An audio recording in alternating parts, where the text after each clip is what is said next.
Good day, everyone. I am Erica May Ramos, and I will be discussing the England Chapter 11, Part 2.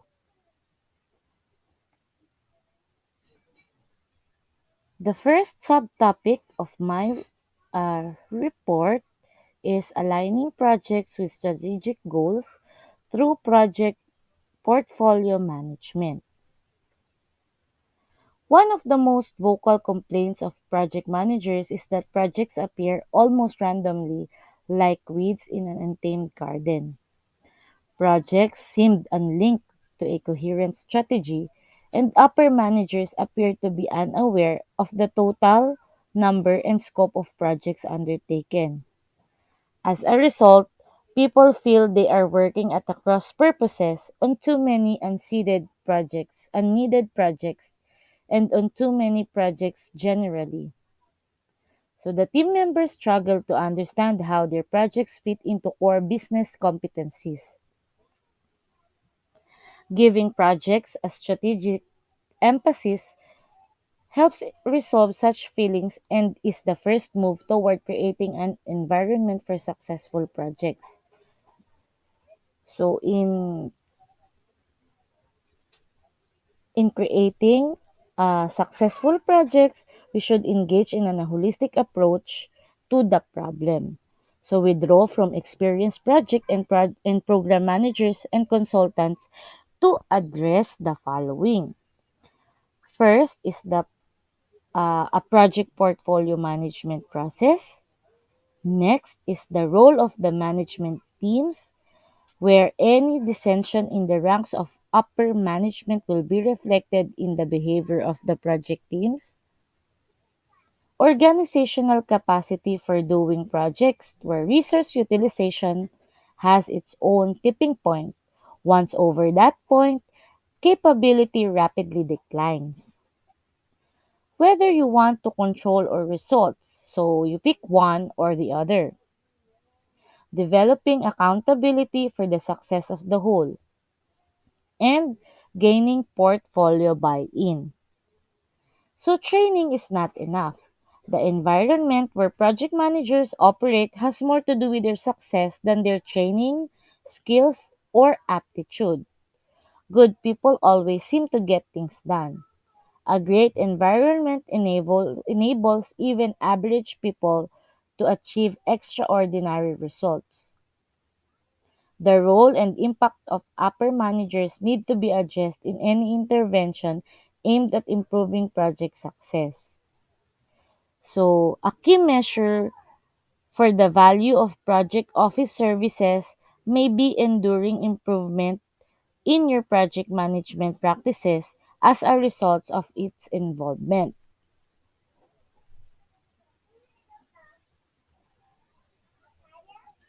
So get the concepts and practices into the heads and hearts of the people so they improve their performance.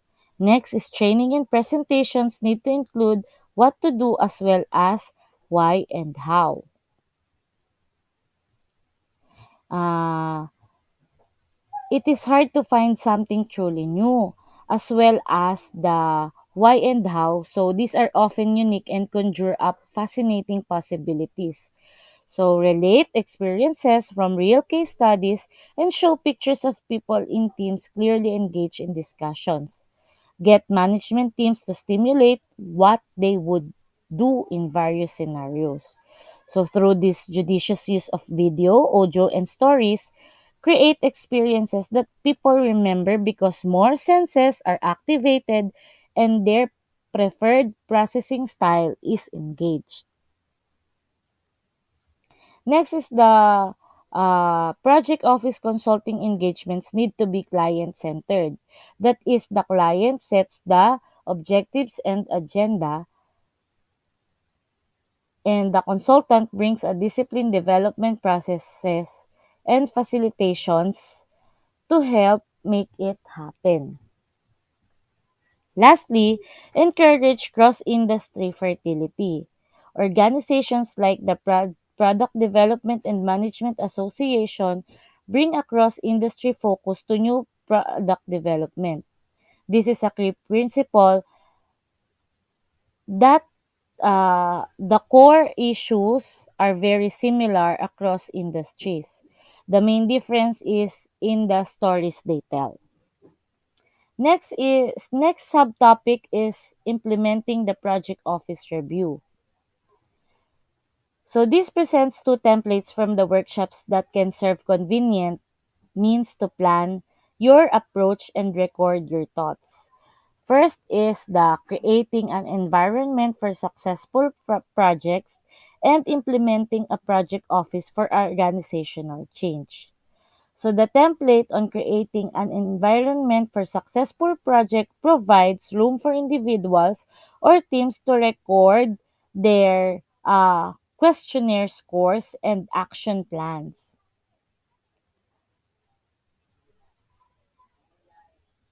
Here are the sample statements to score. Strategic emphasis. So this is where the project goal is clearly linked to business strategy. Upper management support. This is where managers of all team members fully support this project. Project planning support. There is a detailed plan were developed by the core team. Customer and end user input. This is where end users consult with the team on regular basis. Project team support. All team members feel responsible for the success of the project. Project performance support. The project is staffed with all necessary resources. Communication and information systems. This is where project team members communicate easily with each other. Organization support.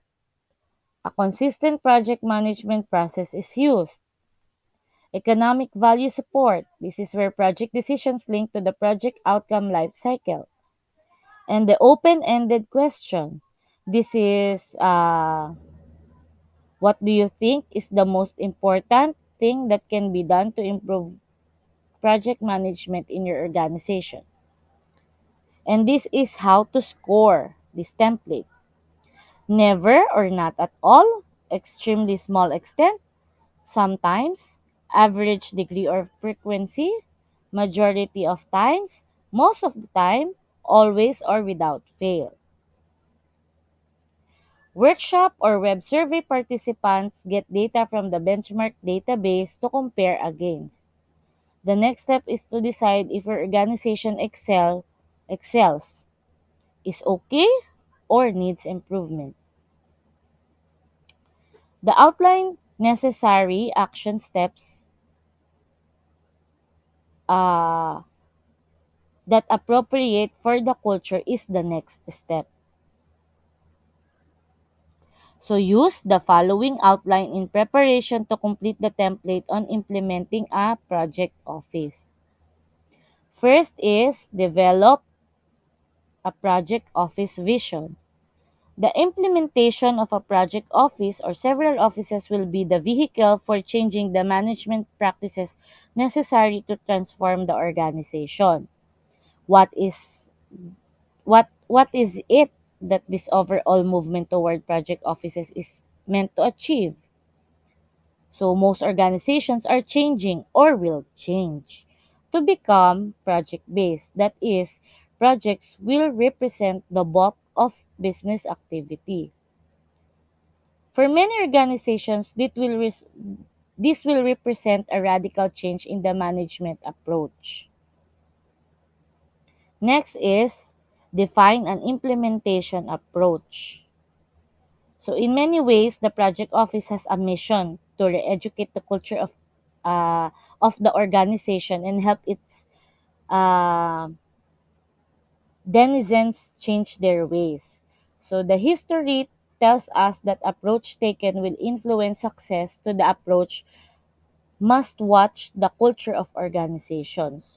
So here are the guidelines to consider. So in some organizations, what we call the quicker approach is the only way that will work. For example, in organizations with a heavy research component, those run more like universities, the command approach, trying to force change or threaten doom, would be scoffed at and it would fail. In other organizations, run more along a military model where members are accustomed to force change. The quicker approach would be perceived as weak. So as a full-scale, top-down, Attila CEO directed change effort would be more successful.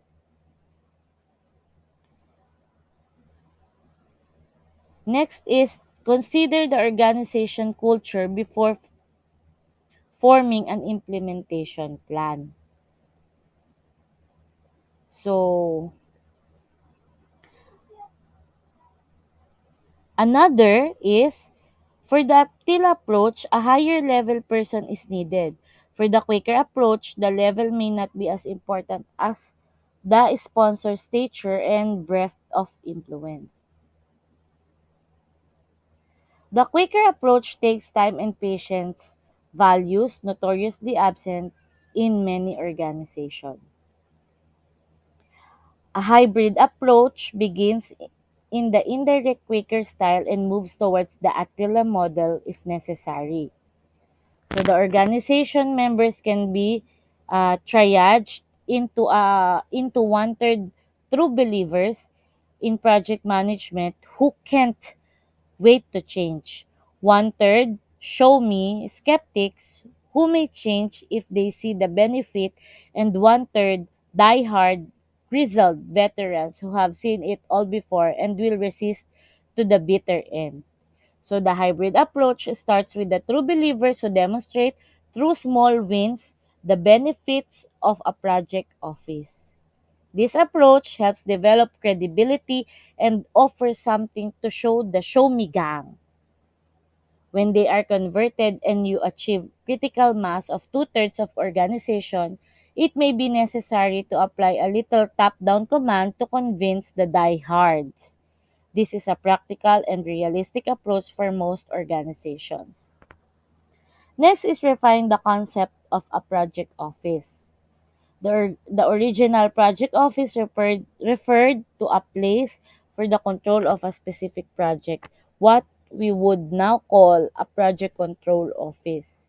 What is a project office and where it did come from? Project management began as a countercultural movement. Early project managers worked outside the organization. In fact, they were often literally outside. So in a trailer of a construction site where decisions were made regarding the project. So here are the guidelines as projects move inside the organization. The role of the project office has expanded. So guidelines are aim at a particular goal, call it level 3 to use the terminology introduced in chapter 1. But remember that it may be best to start small. Say level 1 and document benefits of a project office for few projects. This idea is in concert with the hybrid approach mentioned earlier. Next is you need an organizational group like a council or project management initiative to give legitimacy in different divisions and to help cross organizational boundaries. Next, a physical space is important. So it helps the work and also provides group identification. Next is treat the implementation plan itself as a project. Now, document the plan on the implementing project office template provided by the appendix. So, in implementing a project office, there are also uh, templates. Develop an implementation goal, determine the value to the organization, develop a set of metrics to show progress, determine project office content, and develop an implementation plan. So, first is develop an implementation goal. Specify an important and measurable goal for the endeavor. For example, implement a level 3 project office to cut cycle time 20% and produce 30% more new products while maintaining current headcount. Next is determine the value to the organization. So why should the organization do this? Will it help implement strategy, fight competition? Are similar companies doing this? Or how will life be better when this is done? So the value should be stated in business terms best understood by the upper managers. So for example, determine the increase in the shareholder value that will result when the stated goal is reached. Calculate the benefits if you had reduced cycle time by 20% in the past and how that would have increased value on the last 5 projects. Then determine how projects you will do per year to get an estimate of the value of reducing cycle time. Also determine how much implementation of the project office will cost. Next is develop a set of metrics to show progress. So we should be careful here. You will get what you measure, which may not be what you want. For example, you might determine that your staff should attend more stakeholder meetings to help reduce cycle time. However, if you then measure meeting attendance, people will attend plenty of meetings but cycle time may not be reduced. Ensure that office members and all project managers are well versed in those actions that actually lead to shareholder value in organization and then measure those actions. Next is determine project office content. What will be the office? This depends on the goal of the office. Typical functions to be included in project selections and prioritization procedures, mentoring and coaching, help for project managers. So developing and coaching upper management sponsors for projects, a common set of project management tools, techniques, and methodologies, consulting for ongoing projects, training and project manager development programs, and possibly an administrative home for the project managers themselves. And lastly, develop an implementation plan. With answers to the question raised thus far, determine how you are going to proceed, what to do first, second, and so on. Then put a detailed action plan together. The next subtopic is a rewrite. So, our greatest challenge is to rewrite the myth of Sisyphus from chapter 6. Modern organizations cannot afford futile and hopeless efforts. The new hero sees the value of getting the rock up over the mountain. The rewards of both uh, the rewards of both the destination and the journey are clear, convincing, and compelling.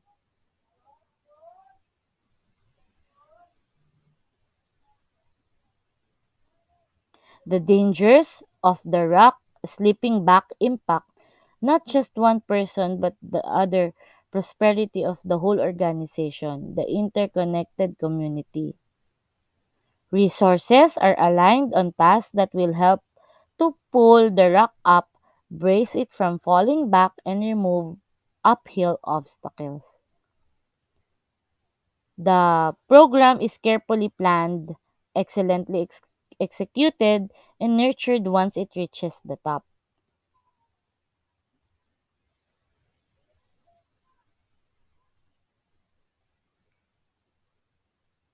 Because more mountains or opportunities can be seen from the new vantage point achieved by successful programs. The community realizes that the leadership, learning, means, and motivation is developed and are best means to tackle new challenge and expand its prosperity. Core team of the project officers who gird, goad, and guide.